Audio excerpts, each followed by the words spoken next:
최근 인터넷에서는 한국을 대상으로 한 사회실험 컨텐츠가 인기를 끌고 있습니다. 이는 한국 사람들의 양심적인 행동 방식이 특히 돋보이기 때문인데요. 사회실험 컨텐츠는 주로 몰래카메라 형식으로 진행되며 특정 상황을 만들어 평범한 사람들의 양심과 인격 수준을 알아보는 계기가 됩니다. 이러한 컨텐츠는 반성과 칭찬의 기회를 제공하기도 하죠. 그중 어린이를 대상으로 한 실험 카메라가 많이 진행되고 있습니다. 어린이의 행동이나 어린이를 대하는 어른의 태도를 통해 그 사회의 양심과 의식 수준을 엿볼 수 있기 때문입니다.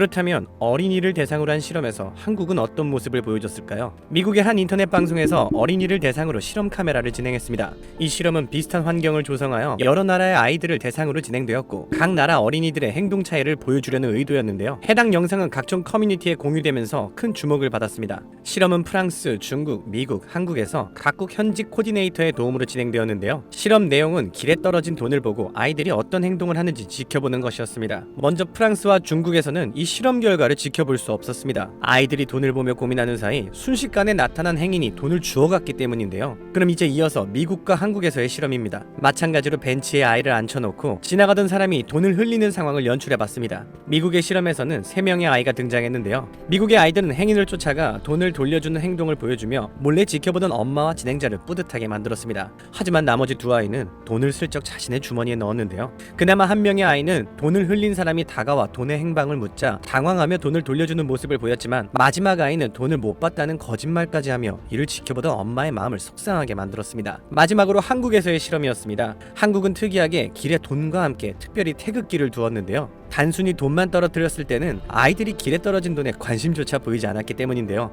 길을 지나가던 첫 번째 아이들은 떨어져 있는 태극기와 만원 지폐를 발견했습니다. 아이들은 서로를 가만히 바라보다가 고민하기 시작합니다. 주위를 둘러보며 돈의 주인을 찾는 모습을 보여주는 아이들, 주위에 아무도 없는 것을 확인한 아이들은 돈을 가져가는 대신 돈과 태극기 모두 주워서 벤치 위에 고스란히 올려두었습니다. 자리를 떠나기 전에는 태극기와 돈을 향해 작별 인사까지 하는 사랑스러운 모습까지 보여줬는데요. 다음으로 등장한 아이들은 돈에 관심을 가지며 갖고 가자고 했지만 다른 아이가 우리 것이 아니라며 안 된다고 말렸습니다. 아이가 계속 아쉬워했지만 다른 아이는 단호하게 안 된다며 자리를 떠났습니다. 세 번째 아이들은 돈은 안중에도 없이 태극기를 주워들고 흔들면서 신난 모습을 보였습니다. 이 아이들은 돈보다 태극기를 더 가치 있게 여겼으며 결국 돈은 뒷전으로 두고 태극기를 어떻게 할지 고민까지 했는데요. 태극기를 제자리에 두자는 아이도 있었고 경찰서에 맡기자는 아이들도 있었습니다. 각 나라의 실험 영상을 본 세계의 누리꾼들은 이에 수많은 댓글을 달았는데요. 프랑스와 중국의 경우는 실망스럽다는 의견이 많았습니다. 어른들이 아이들에게 모범을 보여야 하는데 실험 자체가 불가능했다니 아쉽다는 반응인 겁니다.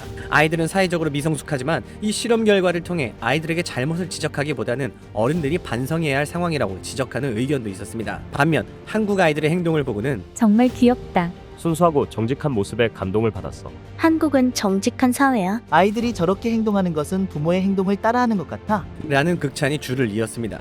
그리고 여기 한국의 초등학생이 미국인들에게 감동을 준 사례도 있었습니다. 경북 칠곡군에 살고 있는 유아진 학생이 바로 그 주인공인데요. 경북 칠곡군에는 호국의 다리가 있습니다. 원래 명칭은 외관철도교로 1905년에 개통된 경부선의 철도 교량인데요. 1950년 한국전쟁 당시 유엔군이 낙동강 방어선 사수에 성공하면서 호국의 다리라는 별명이 붙은 것입니다. 유아진 양은 부모님과 호국의 다리를 산책하던 중 한 추모비를 보게 되었습니다. 이 추모비에는 엘리엇 중위와 그의 부인이 이곳에 잠들다라고 적혀 있었는데요. 엘리엇 중위는 낙동강 전투가 한창이던 1950년 호국의 다리 인근에서 야간 경계 근무를 서다가 실종된 한국 전쟁 참전 용사입니다. 엘리엇 중위를 60여 년간 그리워했던 그의 아내는 2015년 암으로 세상을 떠났는데요. 엘리엇 중위의 자녀들은 아버지와 어머니가 하늘에서 다시 만나기를 바라는 간절한 마음에 어머니의 유해 일부를 호국의 다리 아래 낙동강에 뿌렸습니다. 추모비를 보며 이런 사연을 알게 된 유아진 양은 집에 돌아와 곧바로 칠곡 군수에게 편지를 썼습니다. 우리나라를 위해 싸우다 실종되셨다는데 아직 유해를 못 찾았다고 해요.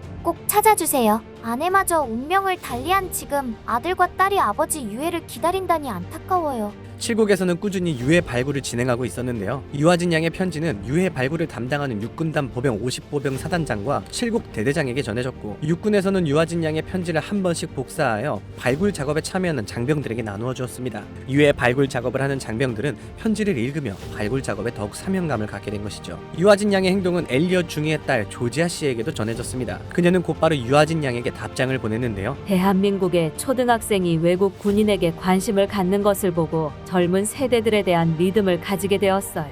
아버지와 다른 군인들의 숭고한 희생을 자랑스럽게 생각합니다.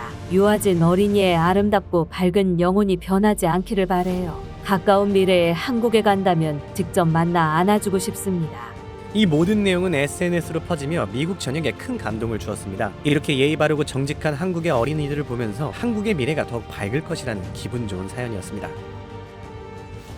제가 여러분들께 항상 평소에 이런 뉴스 썸네일만 잘 챙겨보시면 돈이 된다, 돈을 벌 수 있다라고 강조를 해서 말씀을 드리고 있는데요. 그 이유가 뭐냐? 부자들이 봤을 때 이런 사회적 이슈는 곧 돈으로 직결이 되고 돈이 몰리기 때문에 부자들은 항상 이런 사회적 이슈를 보고 그냥 흘러듣지 않고 꼭 생각을 전환해 본다라고 말씀을 드렸는데 이번에도 마찬가지예요. 여기 보시는 것처럼 전 세계 인공지능 AI 이슈가 지금도 끊임없이 나오고 있는데 이런 뉴스를 보시면서 여러분들은 어떤 생각을 하시는지 그냥 뉴스만 보고 끝내시는 건지 다시 제가 되물어보고 싶은데요. 제가 지난번에도 우리 구독자분들과 함께하는 주식으로 수익 내기 이벤트를 진행했었습니다. 당연히 무료로 진행했고요. 지난번에도 저에게 AI라고 남겨주신 구독자분들에게 이렇게 인공지능 사업 관련 대장주 가능성이 높은 딱 한 종목 바로 대원전선을 골라서 여러분들께 추천드렸었습니다. 내용을 보시면 아시겠지만 여러분들께서 어느 가격에서 사야 되는지 그리고 수익률이 몇 % 달성하면 팔아야 하는지 이렇게 세세하게 친절하게 말씀을 드렸었죠. 어떻게 됐을까요? 제가 추천을 드리고 지금 주가가 무려 330% 이상 급등이 나와줬습니다. 그래서 한두 달 만에 굉장히 많은 분들이 수익을 내셨을 거예요. 참여해주셨던 구독자분들 다시 한번 축하드리고요. 지금도 굉장히 많은 분들께서 이렇게 참여를 해주시고 계십니다. 기회는 끝나지 않았습니다. 지금도 역시나 돈이 되는 이슈는 바로 인공지능 AI 산업입니다. 현재 보시는 영상은 놀랍게도 사람이 실제 촬영한 영상이 아닌 인공지능이 만들어낸 영상이라는 것인데요. 이번 대선에서 승리한 트럼프 대통령은 규제 완화와 혁신 촉진을 내세우며 AI 산업 개발을 저해하는 규제들을 철폐하겠다고 밝혔었죠. 실제로 미국의 대형 빅테크 기업들은 올해 투자액이 288조 원이라 밝혔고 실제로 현재 미국은 AI 산업에 120조를 쏟아부어 전 세계 투자액의 62%나 차지하고 있는 상황입니다. 이에 따라 AI 산업이 더욱 가속화될 것이라 말하며 인공지능 활용의 수요는 폭발적으로 늘어나고 있는데요. 그럼 우리가 어떻게 생각을 해볼 수 있을까요? 당연히 인공지능 관련 사업들이 증가하면서 그 기업들 중에서도 매출을 잘 내고 수혜를 받는 기업이 드러날 수밖에 없다는 것이죠. 그래서 우리도 당연히 이쪽으로 생각을 연결해서 보셔야 된다는 겁니다. 그래서 이번에는 여러분들에게 어떤 종목을 드릴 거다.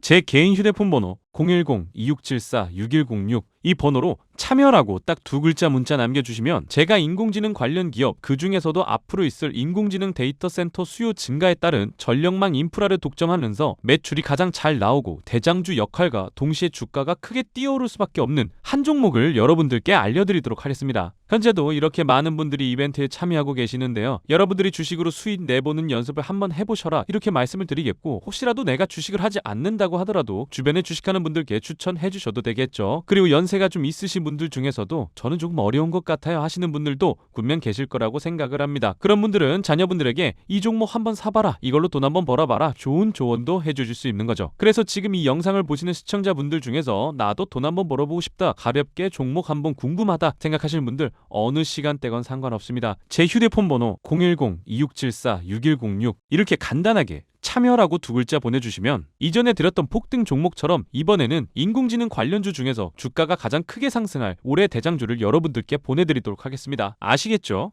010-2674-6106 참여라고 딱 두 글자 문자 남겨주시면 여러분들이 이제 주식으로 수익 내보는 연습을 한번 해보실 수가 있다는 겁니다. 그리고 여러분들께서 수익 내서 꼭 영상으로 다시 돌아오셔서 좋아요, 구독 한 번씩 눌러주시면 정말 감사드리겠습니다. 오늘 영상은 여기서 마치겠습니다. 시청해주셨던 분들 모두 감사드리고 오늘도 행복한 하루 되시길 바라겠습니다.